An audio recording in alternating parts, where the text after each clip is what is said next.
pues en compañía de Jorge Franco, un escritor colombiano muy querido además, que se ha destacado con un interesante repertorio literario.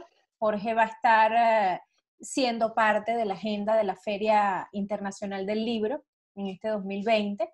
Así que bueno, Jorge, bienvenido a este espacio que abrimos en la Estrella de Panamá para intercambiar con nuestros lectores. Pues muchísimas gracias. Yo muy contento de estar nuevamente en Panamá, así Sí. sea a través de la distancia virtual. Ya había atendido la invitación del evento, creo que en 2 o 3 ocasiones. Y bueno, como me parece tan bien logrado, tan organizado y que despierta tanto interés, pues a mí también me despierta el interés para regresar. Bueno, Jorge, entiendo que en esta ocasión vienes a presentar el conversatorio La literatura como una cámara de cine. Háblanos un poco qué traes al respecto de esto. Bueno, básicamente es un encuentro entre escritores que hemos tenido la experiencia de tener nuestros libros llevados al cine. En algunos casos, nosotros mismos hemos participado en esa adaptación. Eh, creo que Eduardo lo ha hecho, no sé si Claudia lo ha hecho, eso no lo tengo muy seguro. Y yo lo he hecho, lo hice con mi novela Paraíso Travel y bueno, un poco, de una manera un poco más tangencial, trabajé en Rosario Tijeras, pero siempre estuve como al tanto del proyecto. Entonces yo creo que ese es un tema que tiene mucha tela para cortar porque pues es una relación que existe desde hace décadas, prácticamente yo creo que desde la invención del cine se echó mano de la literatura Sí. para hacer adaptaciones. Finalmente creo que tanto cine como literatura comparten un propósito que es contar historias y esto ha sido pues una experiencia que como digo, se ha dado durante mucho tiempo. A veces los logros son mejores que otros, pero finalmente pues yo creo que están así muy relacionadas, van muy de la mano con el paso del tiempo Sí. y vamos a compartir un poco cómo han sido esas experiencias nuestras de ese salto del libro a la pantalla. ¿Qué tanto siente Jorge Franco que pueden convivir el formato tradicional, el papel, con el formato digital? Digamos, es una relación que es más reciente, digamos, es reciente porque el libro digital no lleva tanto entre nosotros, Sí. pero si miramos también hacia atrás, nos podemos dar cuenta de que el mismo hábito de la lectura o el mismo objeto del libro ha tenido una evolución también a lo largo de los siglos, ¿no Sí. es cierto? Se empezó, digamos que con una escritura rupestre, se leía en piedras, se leía en muros, eh, luego pasamos a, no sé, a los papiros, el objeto del libro, el mismo objeto del libro ha tenido una metamorfosis muy amplia, Sí. muy cambiante a lo largo del tiempo. Y pues claro, en la época, digamos, de la alta tecnología, que es un poco la que estamos viviendo, Sí. pues era casi lógico imaginar que iba a llegar un objeto en el que también se pudieran leer libros. Entonces yo creo que esa metamorfosis del objeto no tiene por qué preocuparnos. Yo creo que lo que es importante mantener vivo es el hábito de la lectura. Entonces no importa dónde se lee, si en el papiro, en la piedra, en el libro, en el pergamino, en el papel o en la pantalla digital, yo creo que lo importante es el hábito de la lectura. Y de hecho creo que el libro digital tiene bastantes bondades.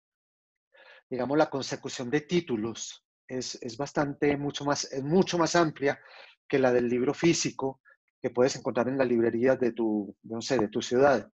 Uno con el libro digital puede explorar pues un catálogo mucho más amplio y encontrar pues muchas veces esos títulos que no consigues en tu librería.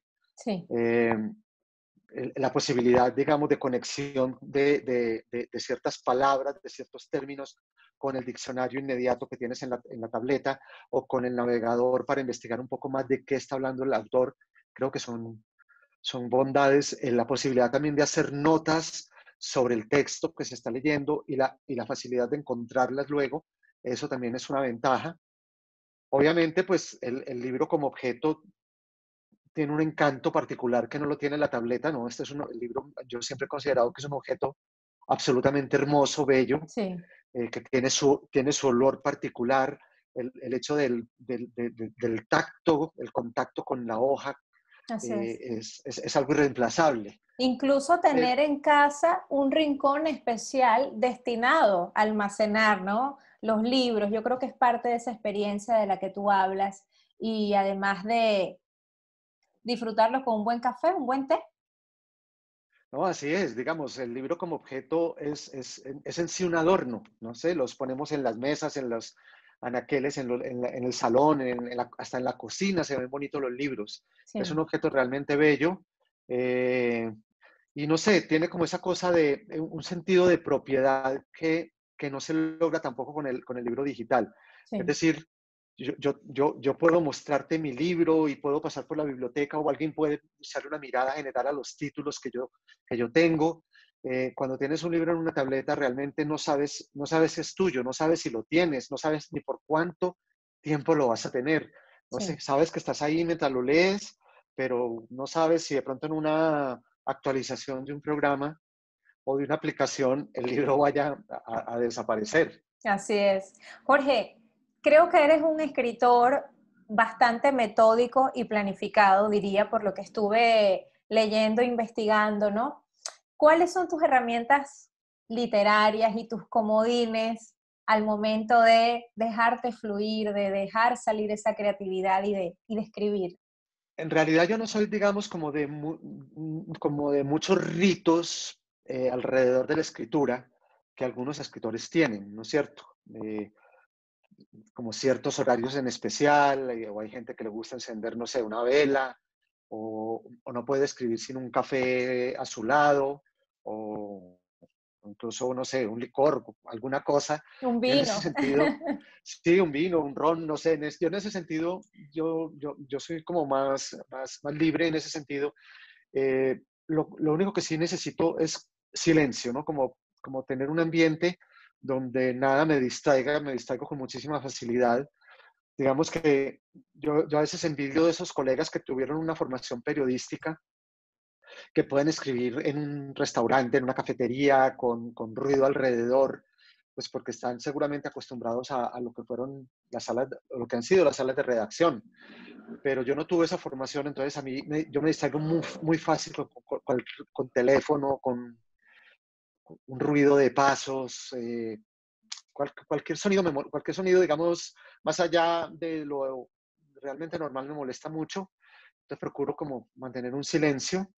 Eh, Mi rutina básicamente la realizo en las tardes, la rutina de escritura, aunque a veces si tengo que hacerlo en la noche, pues también pues paso a la noche o en la mañana, pero me siento mucho más cómodo en las tardes, siento que soy un poco más lúcido que en la mañana, que me cuesta un poco engranar en el día, pero realmente no, y digamos que sí procuro como realizar unos procesos de investigación amplios antes de meterme en una novela o en un texto que vaya a escribir, como para sentir que tengo la suficiente información ya pues para comenzar esa escritura.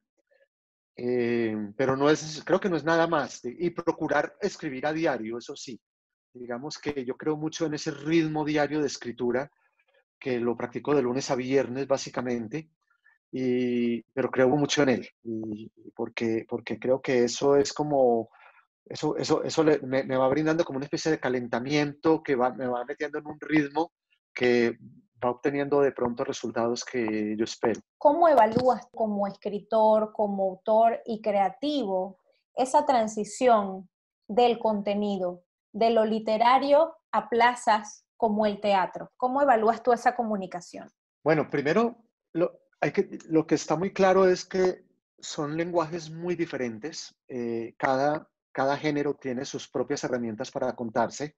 Las tiene el cine, el teatro, la televisión y la literatura. Eh, y hay que tener como muy bien definidas esas herramientas y entender que todo lo de un género no va a servir para el otro. Es decir, todo lo que está en el libro, yo no lo puedo volcar hacia un guión, por ejemplo, Sí, puesto que porque no todas esas herramientas van a coincidir con las que yo voy a asumir a la escritura de un guión, por ejemplo. Claro. Entonces, hay que entender que muchas cosas se van a sacrificar, pero que por otro lado, la historia puede ganar al recurrir a esas herramientas del nuevo género. Por darte un ejemplo, yo sé que de pronto la fuerza de una descripción en literatura, eh, pues no va a pasar de pronto con tanta contundencia al guión, pero Sí. el guión de pronto puede recibir esa información con, con música, que es Ujú. algo que no tenemos nosotros en la literatura. Y esa música, de todas maneras, va a generar una sensación, un sentimiento en el espectador muchas veces mucho más directa y más fácil y más contundente que a través del mismo párrafo. Sí. Y es así, habría que entrar como a establecer ese balance porque hay unas cosas que son más potentes en la literatura y otras más potentes en el cine o en el teatro. Eh, pero eso es lo que hay que uno tiene que entrar como a evaluar, a ver con qué reemplazo algo que probablemente no me va a entrar con mucha fuerza en el nuevo género, ¿no es cierto? Y bueno, y hay una cosa que digamos, hay un prejuicio que hay que romper, ¿no es cierto? Que es bastante difícil, y es evitar las comparaciones, ¿no es cierto? ¿No? Yo creo que comparar el libro con una película, con una obra de teatro, pues es algo que a veces es inevitable porque siempre pues está como la imagen de la historia en una de las versiones, Sí. eh, pero, pero al mismo tiempo es muy inútil porque son géneros, como lo dije, completamente diferentes, que usan herramientas muy distintas, y entonces yo creo que más bien uno tiene que entrar a evaluarlos de una manera mucho más propia de cada género, Ujú. ¿no? Con Rosario Tijeras, de alguna manera rompes el anonimato de tu trabajo. ¿Cómo fue ese salto? Compártelo con nuestros lectores. Bueno, eso fue hace ya bastante tiempo, porque fíjate que ya el año pasado Rosario cumplió 20 años de haber sido publicada, pero pues para mí es como si hubiera sido anteayer, es una cosa que la guardo en mi corazón y en mi memoria pues con mucha fuerza, porque realmente sí implicó un cambio radical en mi vida como escritor y lógicamente como persona, pues porque ya toda mi vida comenzó pues como a girar no solamente alrededor de esa historia, sino ya propiamente del oficio en sí. Y Ya que sigue pude. resonando, perdona que te ataje, todavía resuena porque hay una adaptación mexicana en Netflix en este momento y la gente pide incluso la salida de la próxima temporada. O sea que fue todo un fenómeno, ¿no?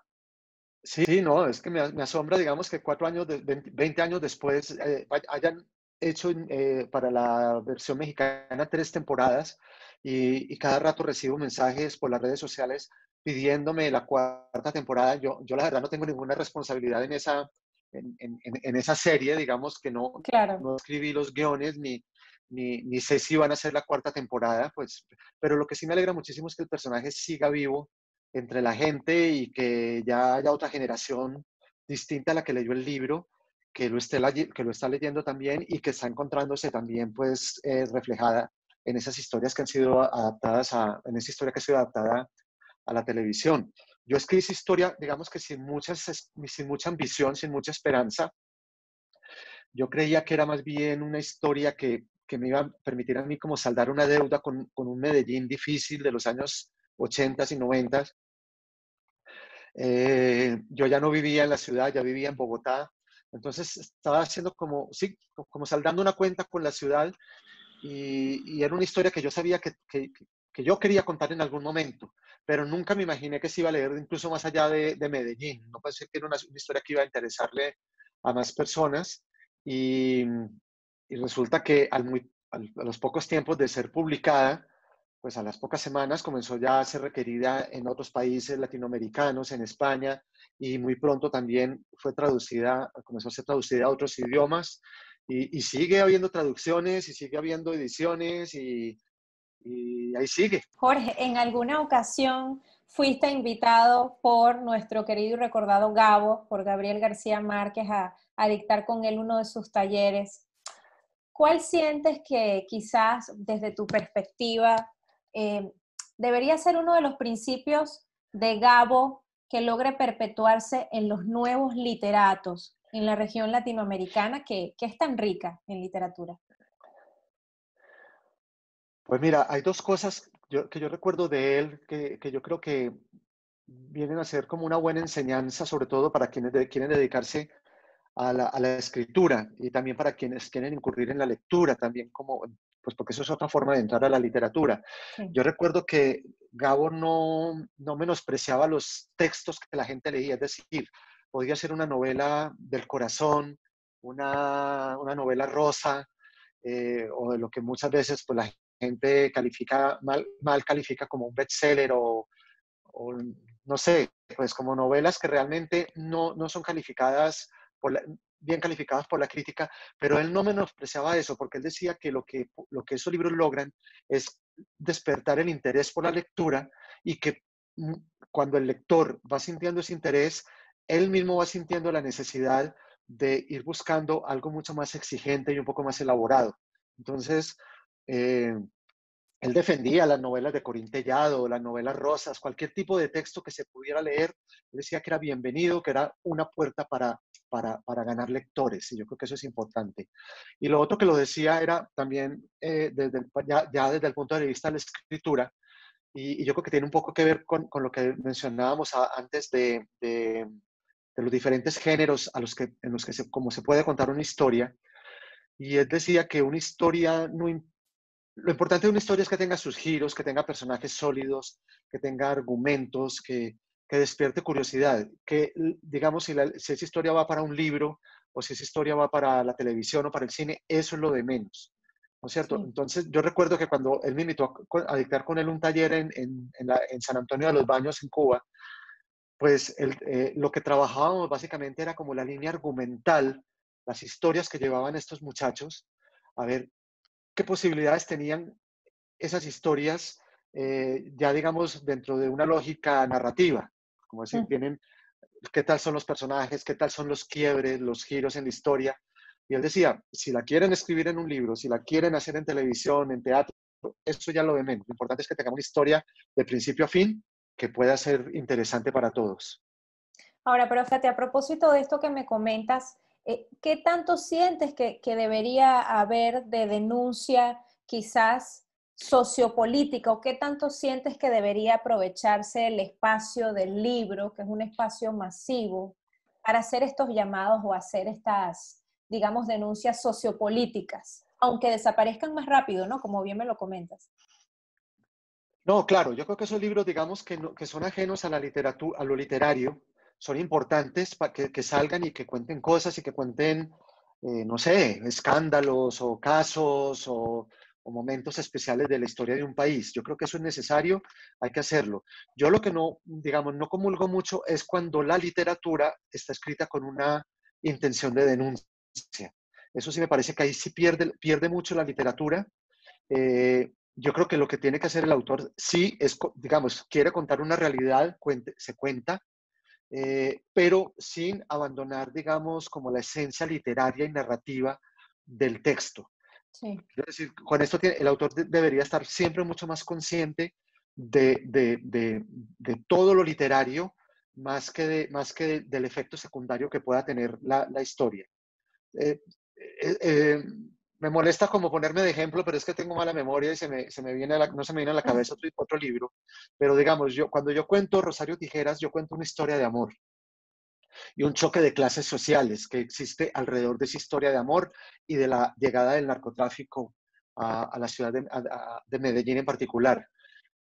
El efecto secundario de ese libro fue que la gente pudiera echarle una mirada a esa problemática social, al Así papel de es. los jóvenes de las pandillas, el sicariato, digamos, la influencia del narcotráfico en toda la sociedad. Sí. Eso ya es un efecto secundario, pero en ningún momento, digamos, mi intención fue hacer una denuncia. Mi intención era contar un momento, un fragmento de nuestra historia, un fragmento en particular que fue difícil para nosotros, sobre todo quienes vivíamos en Medellín en esos años. ¿Qué tanto ha cambiado y ha madurado el Jorge Franco de Mala Noche, tu primera novela, al Jorge Franco de hoy? No, pues muchísimo, porque mira, han pasado demasiados años, han pasado muchos libros también, y cada libro ha sido un proceso de aprendizaje. Siempre he creído que un libro me lleva al otro de alguna manera, así sean diferentes o así tengan similitudes, pero un libro es como un peldaño para llegar al otro. Ha habido mucho aprendizaje en muchos sentidos, ha habido más vida de todas maneras, aparte de la escritura, pues digamos más experiencias vitales. eh, no sé, lo que nos pasa a todos los seres humanos cuando vamos envejeciendo, vamos madurando, y pues todo eso se va recogiendo y eso va de alguna manera plasmándose en lo que escribimos. Entonces ha cambiado muchísimo, ha cambiado todo, pues digamos, la misma percepción hacia el medio editorial, hacia la sociedad, hacia la vida. Todo cambia como cambia todo en las personas con el tiempo. Lo que pasa es que nosotros pues como que tenemos ese desafío de plasmarlo en nuestros trabajos y, y tal vez de pronto, yo es que yo no me vuelvo a leer nunca hacia atrás, pues no leo los libros que ya escribí, pero seguro si me pusiera a leerlos, pues de todas maneras voy a encontrar muy marcada esa evolución, ese paso del tiempo, creo que lo voy a encontrar de libro en libro. Con tu libro, uno de los más recientes, El cielo a tiros, también haces denuncia de alguna manera con respecto al narcotráfico, ¿no? O llevas esta temática a la historia del Exacto. libro. ¿Sueñas a una Colombia distinta? ¿Tienes ese anhelo de alguna manera, de que de alguna manera se logre desvincular la historia sociopolítica de Colombia de este flagelo del narcotráfico? Sí, por supuesto. Digamos que ni siquiera lo pienso como escritor, lo pienso como ser humano, como colombiano, como padre, ¿no es cierto? Que uno quisiera, pues, para las generaciones que vienen, otra ciudad, otro país y otro mundo. Pues eso es muy claro. A veces a mí me critican, pues, un poco a veces por llevar estas temáticas a un nivel literario y que se conozcan estas problemáticas de Colombia, pero yo digo, pues qué bueno sería no tener que sentirnos confrontados por estas situaciones, ni dolidos por estas situaciones, para no tener que escribirlas. Ojalá el mundo y ojalá Colombia fueran diferentes para no tener que escribir de estos temas, ¿no es cierto? No lo hace, yo no lo hago, pues no lo hacemos ni por un afán comercial, no sé, ni publicitario, sino que lo hacemos porque, como te dije, esto nos confronta, esto nos duele, esa es mi ciudad, este es mi país y este es mi planeta. Y entonces escribo sobre él porque, como han escrito todos los escritores a lo largo de la historia, contando qué nos duele, dónde están las heridas, dónde están los errores, dónde están las fisuras, muchas veces con esa intención, a veces palpable o a veces oculta, de que eso que estamos escribiendo no se repita jamás. Jorge, ¿sientes que hace falta de pronto de parte de nuestros gobiernos hacer algo más para estimular ese interés y esa pasión por la buena lectura?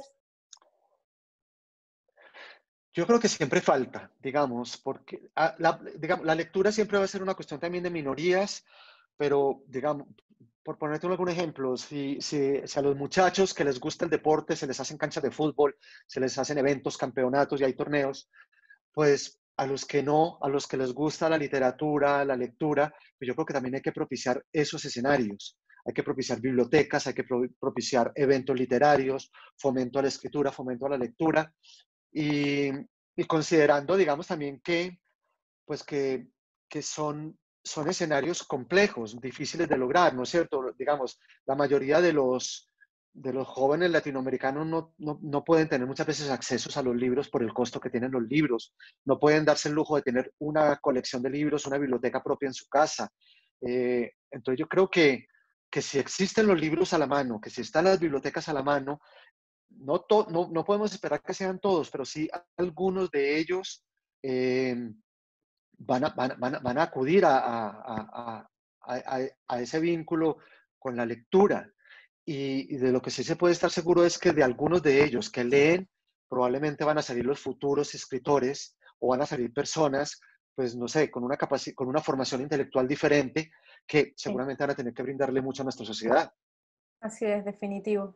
Jorge, agradecida por tu tiempo, por estos 30 minutos de plática, de intercambio de ideas. para la Estrella de Panamá y también para nuestros lectores. Y bueno, esperamos esa participación que vas a tener ahora en la Feria Internacional del Libro. No, pues como dije al comienzo, muy contento de estar en esta versión de la fiesta del libro y que, pues, que ojalá mucha gente acuda, que nos acompañen, que no solamente la charla nuestra, sino a que asistan a todas. Son oportunidades únicas que se dan una vez en el año y siempre hay que apoyarlas y porque además aprendemos mucho de cada intervención y de cada charla. Así es. Gracias.